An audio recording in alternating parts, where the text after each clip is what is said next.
तमिळनाडूमध्ये इतिहास घडला आणि हा इतिहास एका ऍक्टरने लिहिला। डीएमके आणि एआयडीएमकेच्या दशकापासूनच्या राजकारणाला धक्का देत थलपती विजयने करून दाखवलं। हा फक्त एक विजय नाही तर ही तमिळनाडूच्या राजकारणातील एक क्रांती आहे आणि आता स्क्रीनवरचा हिरो सत्तेच्या शिखरावरती विराजमान होताना दिसतोय। C Joseph Vijay, Thalapathy Vijay. Hello aspirants, welcome to all. मी प्रतीक कुमार स्वागत करतो तुम्हा सर्वांचं पुन्हा एकदा एओनआयएसच्या युट्यूब प्लॅटफॉर्मवरती। 5 राज्याचे निकाल जाहीर होत असताना सर्वाधिक लक्ष वेधून घेतलं ते तमिळनाडूच्या निकालाने आणि याला विशेष कारण म्हणजे थलपती विजय थलपती आणि त्याची असलेली पार्टी तमिळगा वेत्री कळघम। कारण या पार्टीने आजच्या निकालामध्ये जवळपास ही पार्टी 110 जागांवर विराजमान होताना दिसतायत। 110 जागाच्या जवळपास त्यांनी सीट जिंकून आणलेल्या दिसत आहेत आणि याच अनुषंगाने हे तमिळनाडूचा निकाल चर्चेत आहे।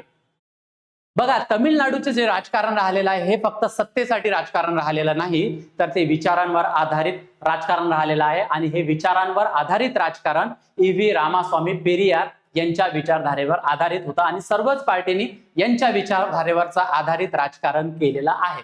परंतु मग आधी काय सिच्युएशन होती तर तमिळनाडूचं जे राजकारण आहे हे अनेक वर्षापासून एका ठराविक चौकटीत होतं। याचं कारण म्हणजे डीएमके आणि एआयडीएमके यांनी आलटून पालटून त्या ठिकाणी सत्ता उपभोगलेली आहे, सत्ता स्थापित केलेली होती। कधी मग करुणानिधी असतील, जयललिता असतील आणि एम के स्टॅलिन असतील, तर आज याच एम के स्टॅलिनना एक मोठा धक्का बसलेला आहे आणि तो धक्का दिलेला आहे थलपती विजय यांनी। थलपती विजय यांनी राजकारणात एंट्री घेतली ती 2 फेब्रुवारी 2024 ला। 2 फेब्रुवारी 2024 ला तमिळगा वेत्री कळघम या पार्टीची स्थापना केली जाते आणि 27 ऑक्टोबर 2024 ला पहिली सभा करतात थलपती विजय आणि या सभेचे तुम्ही फोटोग्राफ पाहू शकता। ही सभा सुद्धा खूप चर्चेत आलेली होती। याला कारण म्हणजे तिथे असलेली जमा झालेली पब्लिक तब्बल 10 लाखाच्या आसपास या सभेला गर्दी झालेली होती, चंगराचेंगरी झालेली होती। फक्त 51 वर्ष असताना, वय असताना 51 वर्ष आणि आपल्या करिअर मध्ये पीकला असताना थलपती विजय यांनी सिनेमामधून माघार घेतली, तिथून रिटायर झाले आणि ऍक्टिव्ह पॉलिटिक्स करताना दिसत आहेत आणि याचाच निकाल आज त्यांच्या पक्षामध्ये येताना आपल्याला दिसतोय। मग असं यांनी कुठल्या पद्धतीचं राजकारण केलं ज्यामुळे थलपती विजयला हा आता एक मोठा निकाल त्यांच्या पारड्यात आलेला दिसतोय?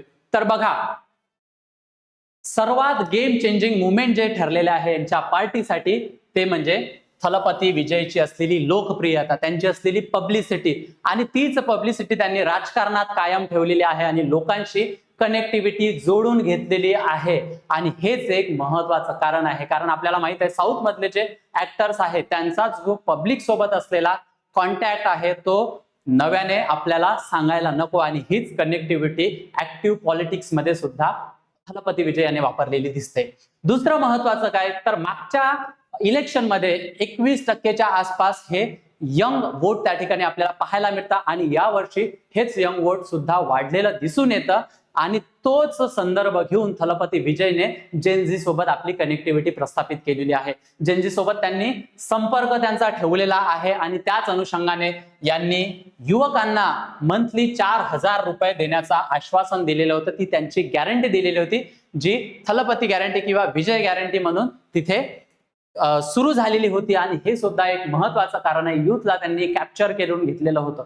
त्यापेक्षा महत्वाचं काय तर टीव्हीकेचा जो मॅनिफेस्टो राहिलेला आहे त्यांच्या पार्टीचा हा सुद्धा एक गेम चेंजर होताना त्या ठिकाणी दिसतोय। त्यामध्ये काय असेल, पदवीधरांना 4000 असतील, महिलांना 2500 रुपयाचं त्यांनी आश्वासन दिलेलं असेल। इतकंच नाही तर नववधूंना 8 ग्रॅम गोल्ड हे सुद्धा त्यांनी तिथे त्यांच्या मॅनिफेस्टोमध्ये दिलेलं होतं आणि इतकंच नाही तर अजून तामिळनाडू मधल्या ज्या काही बसेस असतील त्या सुद्धा फ्री करण्याचं आश्वासन त्यांनी त्यांच्या मॅनिफेस्टोमध्ये दिलेलं होतं। आणि एकूणच सध्याची परिस्थिती पाहता जे इतर पार्टी सुद्धा आपल्याला काय करतात मॅनिफेस्टोमध्ये देताना आश्वासन देताना दिसून येतात, हे योग्य आश्वासन त्यांनी कुठले हवे आहे हे हेरून घेतलेला आणि त्यांनी सुद्धा त्यांच्या पार्टीचा मॅनिफेस्टो त्या पद्धतीने डिझाईन केलेला होता आणि याच अनुषंगाने आजचा निकाल त्यांच्या पक्षात आलेला, त्यांच्या पक्षांनी मिळवलेला दिसतोय।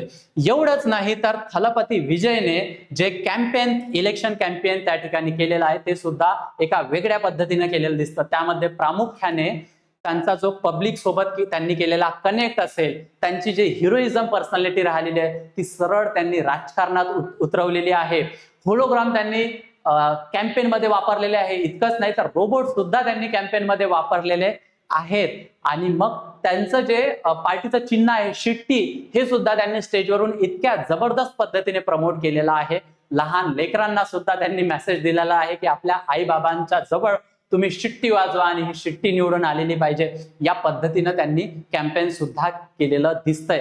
हे सर्वात विशेष महत्वाचं त्यांचं कॅम्पेन राहिलेलं आहे. इतकंच नाही तर त्यांनी बॉडी डबल सुद्धा या कॅम्पेन मध्ये वापरलेलं आहे. म्हणजे हुबेहूब थलपती विजय सारखे दिसणारे बॉडी डबल जे आतापर्यंत ते चित्रपटात वापरत होते, तेच त्यांनी ऍक्टिव्ह राजकारणा कॅम्पेन मध्ये वापरलेले आहे. आणि लोकांना एक कनेक्टिव्हिटी त्यांच्यामध्ये दिसून आलेली आहे. हे सुद्धा सर्वात महत्वाचं कारण हा विजय खेचून आणण्यामध्ये दिसून येतं.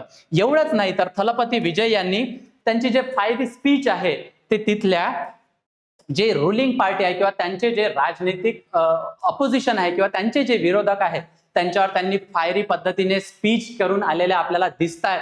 आणि हे सुद्धा एक कारण राहिलेलं आहे विजय खेचून आणण्यासाठी. अतिशय ऍक्टिव्ह पद्धतीने त्यांनी पॉलिटिक्स केलेलं आहे. इतकंच नाही तर त्यांनी त्यांचा जो शेवटचा चित्रपट होता कुठला, जननायगन, हा चित्रपट सुद्धा पब्लिश झालेला नाही. हा त्यांचा शेवटचा चित्रपट होता, पण पब्लिश न होता सुद्धा तो लोकांपर्यंत पोहोचलेला आहे. आणि जो अंडर वॉटर करंट जो म्हणतो तो करंट त्यांनी बरोबर लोकांपर्यंत पोहोचलेला आहे. या चित्रपटाचं जे वैशिष्ट्य आहे ते हे आहे की त्या चित्रपटात ते पोलीस अधिकारी म्हणून दिसून येतात, पण जो तिथलं करप्शन आहे, जो भ्रष्टाचार आहे, याला ते कंटाळून ऍक्टिव्ह पॉलिटिक्स मध्ये एंट्री घेतात आणि ऍक्टिव्ह पॉलिटिक्स करताना हे चित्रपटामध्ये दिसतात. आणि हाच मेसेज त्यांना आत्ताच्या ऍक्टिव्ह पॉलिटिक्स मध्ये सोडायचा होता. तोच करंट त्यांनी चित्रपट प्रदर्शित न होता सुद्धा योग्य रीतीने पब्लिक जवळ सोडलेला आहे. आणि याचमुळे, या सर्व कारणामुळे हा गेम चेंजिंग मुवमेंट ठरला आहे तमिळनाडूच्या राजकारणातील, ज्यामध्ये दमदार यश या TVK पार्टीला आपल्याला मिळताना दिसत आहे. मग आता पुढील जो हा विजय त्यांनी मिळवलेला आहे, तर तमिळनाडूचा पुढला CM म्हणून थलपती विजय यांचं नाव आता चर्चेत येताना दिसतंय. आणि आता येणाऱ्या काही दिवसांमध्ये आपल्याला पाहावं लागेल की तमिळनाडूचा CM कोण होणार. आणि थलपती विजय जो आतापर्यंत चित्रपटामध्ये एक त्यांनी ऍक्टिव्ह पद्धतीने काम केलेलं आहे, तेच काम आता तमिळनाडूच्या जनतेसाठी थलपती विजय करतील का, हा सुद्धा महत्वाचा प्रश्न आहे. तुम्हाला काय वाटतं, ही राजकारणात जी थलपती विजयने घेतलेली एंट्री आहे ती कशा पद्धतीची आहे, ऍक्टिव्ह राजकारण ते कशा पद्धतीनं करतील, आणि पुढले CM हे थलपती विजय होतील का, हे तुम्ही मला कॉमेंट बॉक्समध्ये सांगा. आणि तुम्ही जर MPSC राज्यसेवेसाठी तयारी करत असाल तर राज्यसेवा 2027 समर्पण बॅच आम्ही लॉन्च केलेली आहे, जे एकदम माफक दरात 29,999 रुपयाला अवेलेबल आहे. लाईव्ह प्लस रेकॉर्डेड स्वरूपाची ही बॅच असणार आहे. याची वैशिष्ट्य म्हणजे जोपर्यंत तुमचं सिलेक्शन होणार नाही तोपर्यंत life time validity, prelims plus mains, basic to advance NCERT coverage. तर इतकंच नाही तर answer writing practice, PYQ analysis, study notes, test series आणि 1-to-1 मेंटरशिप सुद्धा तुम्हाला अवेलेबल होणार आहे. ऑनलाईन ऑफलाईन स्वरूपाची बॅच असणार आहे. तुम्हाला जर याची किंमत खूप जास्त वाटत असेल देन यूज माय कुपन कोड प्रतीक सर म्हणून योग्य ते डिस्काउंट सुद्धा तुम्हाला देण्यात येईल. एवढंच नाही तर एव्हन टेलिग्राम चॅनल तुम्ही डाउनलोड करू शकता ऍप स्टोर आणि गुगल प्ले स्टोर वरून, ज्यामध्ये हाय नोट्स, NCERT आणि state books, current affairs, mind map, syllabus, quiz आणि अजूनही इतर गोष्टी असतील.